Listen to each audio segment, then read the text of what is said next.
Good morning. Just getting up. It's about 7:30. Ready to get going on a day.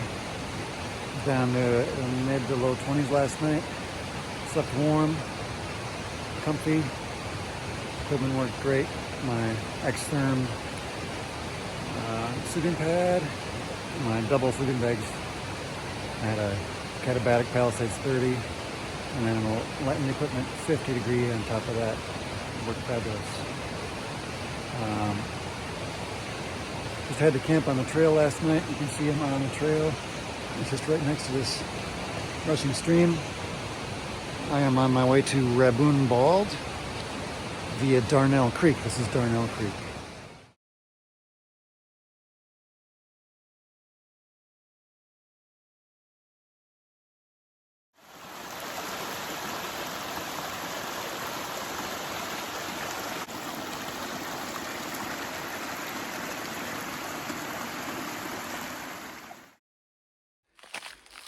Crunching along the trail since it's below freezing, or well, probably still below freezing. It's going to be below freezing for another hour maybe. There's a lot of water under the trail that was running down in the warmth of the day but froze overnight, so we end up with crunchy leaves like this. And there are these amazing ice formations. Just amazing. Every so often along the trail.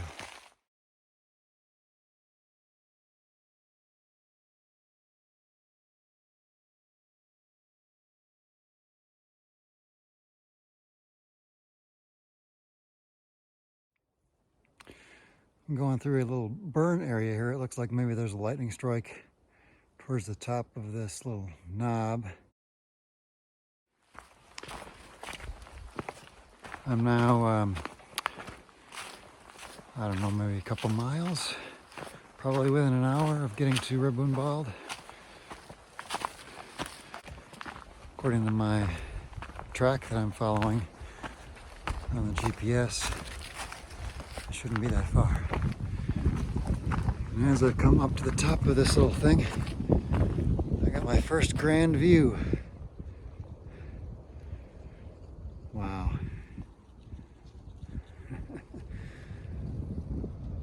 Nice morning.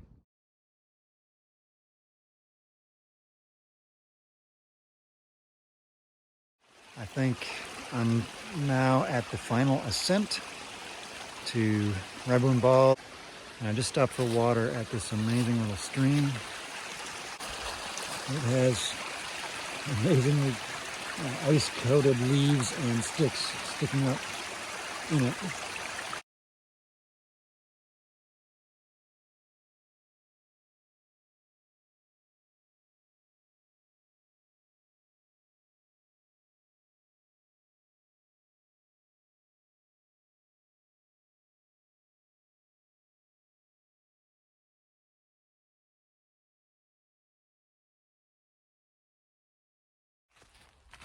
Hey there, I'm coming back down from Rabun Bald, whatever you pronounce it. I've come about a mile back already. It's going very fast because it's pretty much, this hike is pretty much an entire uphill climb from Darnell Creek to the Bald, and then almost all down on the way back. It's a beautiful sunny day. I had a nice lunch up at the Bald. I made some oatmeal. I had a hot food. Temperature might have been, I don't know, about 29, 30 degrees. And I had hot chocolate. And I had some snacks, some banana chips and almonds and a granola bar. So that was really enjoyable. I took a few photos at the Bald itself. I didn't do any video there because there were a bunch of other people. It's the only time I've seen anybody else. I haven't seen anybody on this trail. But there's another trail to the Bald that's about 2 miles from the parking lot. So this is kind of a fun hike. You got to walk with your feet wide apart so you can stay on the sides of the trail and avoid this water running down the middle of it. So it's a little bit of a challenge. You can see it's making my video wobble quite a bit, but it's kind of fun.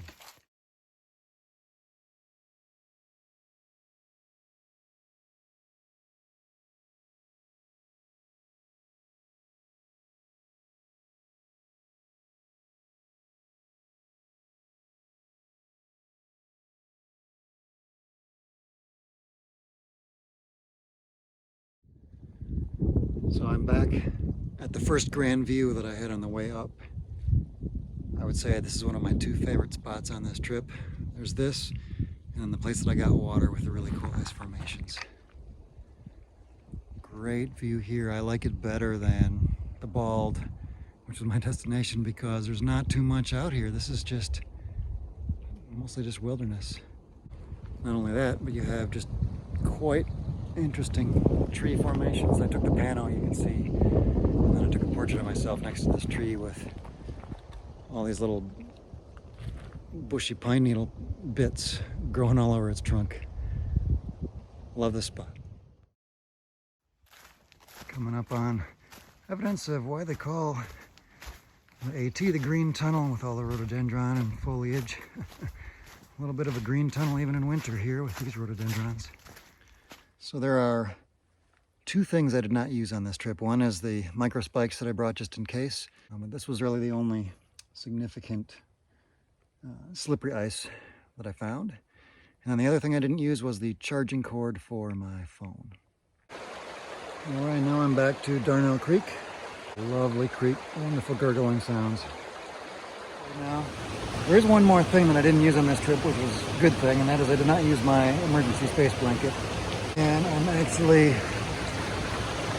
at a crossing where either you have to get your feet wet, so I'm going to use those downed logs. That's what I did on the way over here.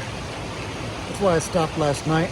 This was a crossing where I figured I needed full light to do it safely. Just showing you what I have to do here. You kind of got to go into the woods a little bit. I won't show you for the whole thing because I'm going to do it safely. But you got to skirt over to the downed wood over here. Actually, it's not that bad. It looks terrible. All right, I made it. You can hear that little falls right here.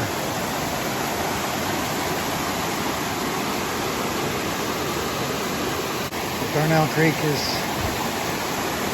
rushing. I slept right next to it last night.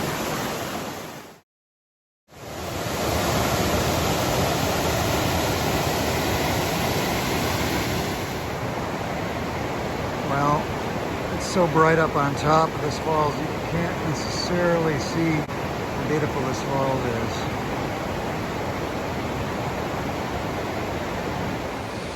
So this is the other challenging creek crossing, and one of the coolest things I didn't notice this last night, I don't know if they were there or not, but under that log are icicles hanging off the bottom.